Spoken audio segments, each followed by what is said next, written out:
এই যে DP world এরা খুব আন্তর্জাতিকভাবে খ্যাতিসম্পন্ন। তো আন্তর্জাতিক খ্যাতিসম্পন্ন একটা কোম্পানি বাংলাদেশের চট্টগ্রাম বন্দর যদি আন্তর্জাতিক পর্যায়ে যেতে হয়, তাহলে ডিপি ওয়ার্ল্ডের মতো ধরেন আমরা হতে চাই, তাহলে ডিপি ওয়ার্ল্ড আবুধাবি কি বিদেশি কোম্পানির হাতে তাদের বন্দরকে ছেড়ে দিয়েছে না নিজেদের জাতীয় সক্ষমতা বাড়িয়েছে? সিঙ্গাপুরের কথা বলা হয়, সিঙ্গাপুর কি বিদেশি কোম্পানির হাতে তাদের বন্দর ছেড়ে দিল না নিজেদের জাতীয় প্রতিষ্ঠানকে দাঁড় করালো? মালয়েশিয়া নিজেরা প্রতিষ্ঠান দাঁড় করালো নাকি অন্য? মানে আপনি যে সমস্ত দেশের রেফারেন্স দেওয়া হচ্ছে সেই সমস্ত দেশের প্রতিষ্ঠান কিন্তু জাতীয় প্রতিষ্ঠান, রাষ্ট্রীয় প্রতিষ্ঠান।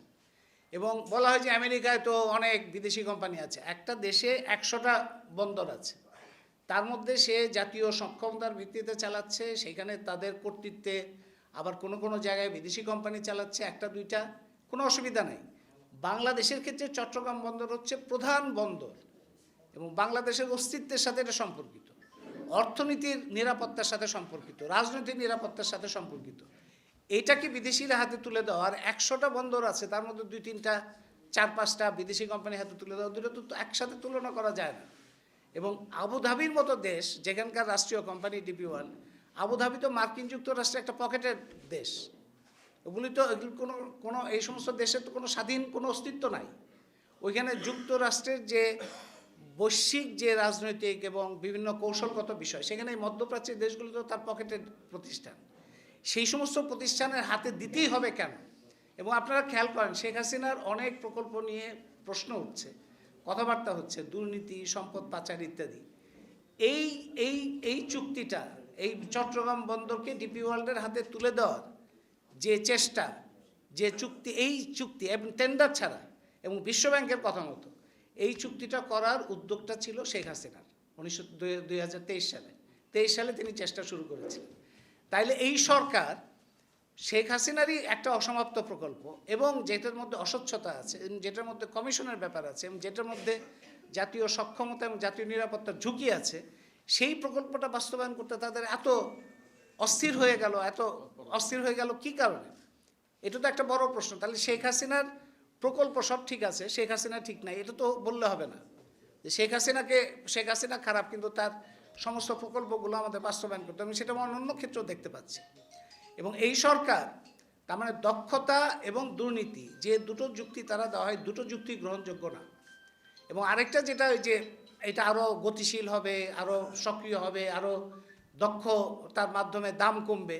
সে তো আকাশ বলেছেন যে মাসুল বৃদ্ধির ঘটনাটা, আপনি ব্রিগেডিয়ার সাখাত হোসেনের কথা শুনে আমি অবাক হয়ে যাই যে এই ভদ্রলোকের সাথে তো আগেও কথাবার্তা হয়েছে এবং তিনি অনেক রকম অনিয়মের বিরুদ্ধে কথাবার্তা বলেন। এবং যেভাবে চুক্তিটা হচ্ছে সেটা নিয়ে প্রশ্ন করি এবং যাদেরকে দেওয়া হচ্ছে সেটা নিয়েও প্রশ্ন করি। আমাদের মূল কথাটা হচ্ছে 97 সালেও যে কথাটা ছিল, 2003 সালে আমরা লং মার্চ করার সময় যে কথাটা বলছি, এখনও বলছি যে চট্টগ্রাম বন্দর যেহেতু জাতীয় প্রতিষ্ঠান, জাতীয় কর্তৃত্বের কেন্দ্রীয় প্রতিষ্ঠান, সেই জন্য জাতীয় সক্ষমতার ভিত্তিতে এটা পরিচালনাই হচ্ছে প্রধান করণীয়। এবং সেই কাজটা অবশ্যই যেভাবে হবে সেটা স্বচ্ছতার সাথে করতে হবে। কিন্তু আমরা এই অন্তর্বর্তী সরকারের মধ্যে দেখতে পাচ্ছি, কিছু কিছু ব্যক্তিকে দেখতে পাচ্ছি পরিষ্কার, আর কারা কারা যুক্ত আছে আমরা জানি না। এখন তো এই সরকার যেভাবে কাজ করে তারা তো অনেক কিছুই অদৃশ্য, কোত্থেকে সিদ্ধান্ত হয়, কেউ দায়িত্ব নিতে চায় না। কিন্তু এই জিনিসটা পরিষ্কার আমরা দেখতে পাচ্ছি যে অন্তর্বর্তী সরকারের মধ্যে কিছু লোক আছে, কেউ বিশেষ সহকারী, কেউ উপদেষ্টা, যারা পরিষ্কার বোঝাই যাচ্ছে তাদের তৎপরতা থেকে যে তারা বিদেশি কোম্পানির একটা সেলস ম্যানেজার হিসেবে কাজ করছে। মানে কোনো না কোনো বিদেশি কোম্পানি এর সাথে এই চুক্তি করতে হবে, এলএনজি আমদানি করতে হবে, বন্দর নিয়ে চুক্তি করতে হবে। এইখানে তাদের যে দৃঢ়তাটা দেখা যায়, এই দৃঢ়তা যদি অন্য জায়গায় দেখা যেত, মাজার ভাঙছে যারা, মন্দির ভাঙছে যারা, নারীদের উপরে আক্রমণ করছে যারা, বিভিন্ন জায়গায় মব সন্ত্রাস চালাচ্ছে যারা, বিভিন্ন জায়গায় মুক্তিযুদ্ধের বিভিন্ন স্মারক চিহ্ন উপরে আক্রমণ করছে যারা, এই সমস্ত সন্ত্রাস এবং আইন শৃঙ্খলা পরিস্থিতির যে অবনতি, জোর জবরদস্তি, সেখানে দেখা যায় যে সরকার খুবই নরম, সরকারের কোনো কার্যকারিতা নাই, সক্রিয়তা নাই, ভূমিকা নাই। কিন্তু যখন একমাত্র দেখা গেল চট্টগ্রাম বন্দর নিয়ে চুক্তি কিংবা এলএনজি আমদানির চুক্তি, মানে বিদেশি কোম্পানির সাথে চুক্তির ব্যাপারে তাদের খুবই দৃঢ়তা দেখা যাচ্ছে, তাদের খুবই সক্রিয়তা দেখা যাচ্ছে, তারা এই বিষয়ে খুবই কঠোর এবং ওইটাই মনে হচ্ছে তাদের প্রধান এজেন্ডা। সেই জন্যই আমাদের প্রশ্ন হচ্ছে যে এই কাজটা করার জন্য একমাত্র করতে পারে মানে কি, এই বিষয় নিয়ে আলোচনা উত্থাপন করতে পারে।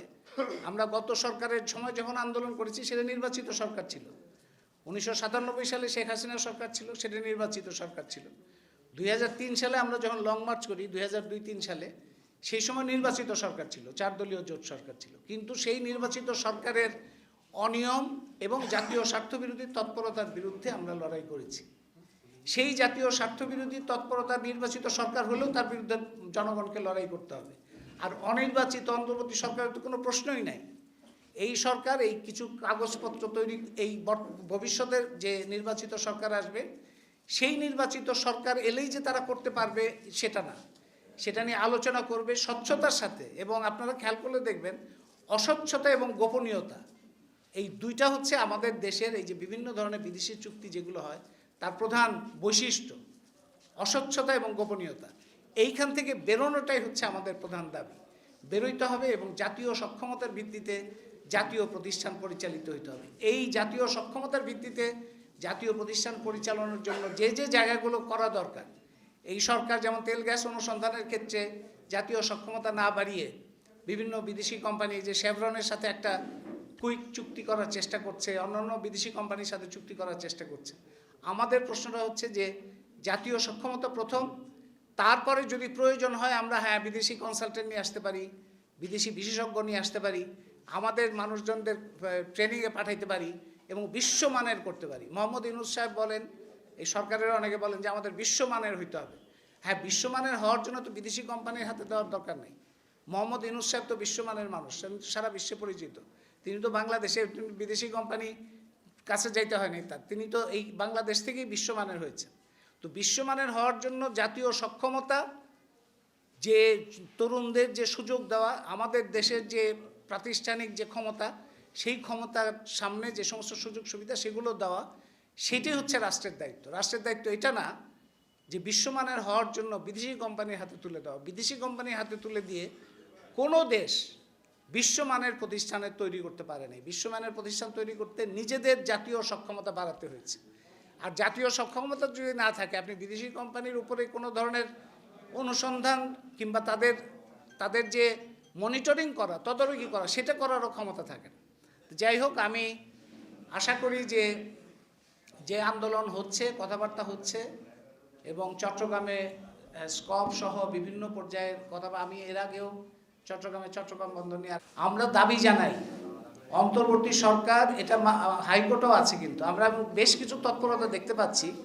হাইকোর্টের রায়, আদালতের রায় অস্বীকার করে, আদালতের রায়কে অবমাননা করে, যেমন পান্তকুঞ্জ একটা মামলা চলছে, সেখানে দেখা যাচ্ছে হাইকোর্ট রায় দিয়েছে স্থগিত রাখতে, কিন্তু কাজ চলছে বিদেশি কোম্পানি। এবং বাংলাদেশে এই যে চট্টগ্রাম বন্দর নিয়েও যে আদালতের যে অবস্থা, সেই অবস্থার মধ্যেও সরকারের নানা রকম তৎপরতা চলছে। তো এইটা আমি বলবো যে সামনে আপনার তফসিল ঘোষণার পরে, নির্বাচনের তফসিল ঘোষণার পরে সরকার এমনিতেই অন্তর্বর্তী সরকার করতে পারে না, নির্বাচন তফসিল ঘোষণা করার পরে তো তার আরও কোনো অধিকার নেই, এটা নিয়ে কোনো কথাই বলতে পারে না। সুতরাং চট্টগ্রাম বন্দর নিয়ে যা কিছু, কোনো ধরনের বিদেশি কোম্পানির সাথে কোনো ধরনের চুক্তির কোনো তৎপরতা এখন সম্পূর্ণ বন্ধ রাখতে হবে। এটা প্রাথমিক কথা। এবং দ্বিতীয়ত, ভবিষ্যতে যারা নির্বাচন করবেন সেই দলগুলোর প্রতি আহ্বান জানাই আমি। এই বাংলাদেশের যে রাজনৈতিক দলগুলো এখন নির্বাচন করছে, এই রাজনৈতিক দলগুলো সবাই তো এই সরকারের সাথে ঘনিষ্ঠভাবে অনেক ধরনের আলাপ আলোচনা করেছে, ঐক্যমত্য কমিশন ইত্যাদি।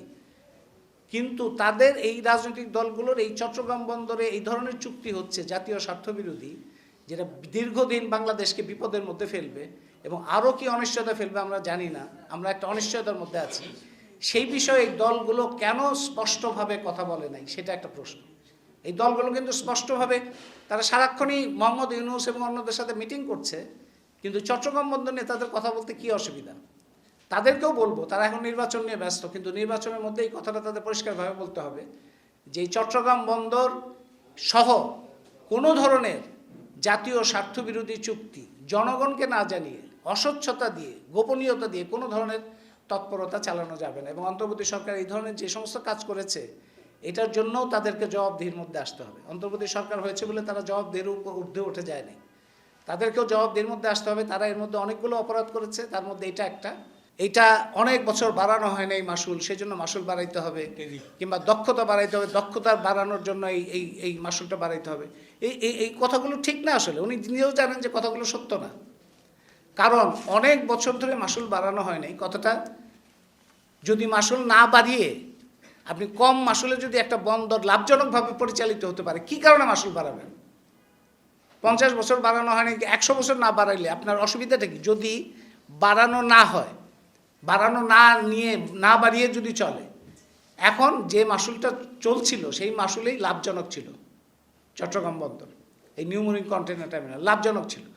লাভজনক থাকা অবস্থায় কেন এই মাসুলটা বাড়াইতে হবে? এবং সেই মাসুলটা বাড়ানোর সময় বলা হয়েছে যে এটা দিয়ে আমরা বন্দর উন্নয়ন করব। তো বন্দর উন্নয়নের জন্য প্রতি বছর 2000 কোটি টাকারও বেশি লাভ থাকছে, তার মানে সঞ্চিত তহবিল অনেক থাকার কথা। তা আপনি বন্দর উন্নয়নের জন্য মাসুল বাড়াইতে হবে কেন? তা আমরা তো বুঝতে পারি যে ব্রিগেডিয়ার শাখাওয়াত আসল সত্য গোপন করছেন। আসলে হচ্ছে যে বিদেশি কোম্পানি আসবে, সেই বিদেশি কোম্পানি তো আসবে মুনাফার জন্য, সে এসেই তো মাসুল বাড়ানোর তার তাগিদ থাকবে। সেই তাগিদ, সেই বদনাম যেন তার না হয়, সেই অপবাদ যেন তার বহন করতে না হয় বিদেশি কোম্পানি, সেইটার জন্য অন্তর্বর্তী সরকার তাদের স্বার্থে তারা আসার আগেই, চুক্তি করার আগেই মাসুল বাড়িয়েছে। এছাড়া আর কোনো ধরনের যুক্তি এর মধ্যে নাই।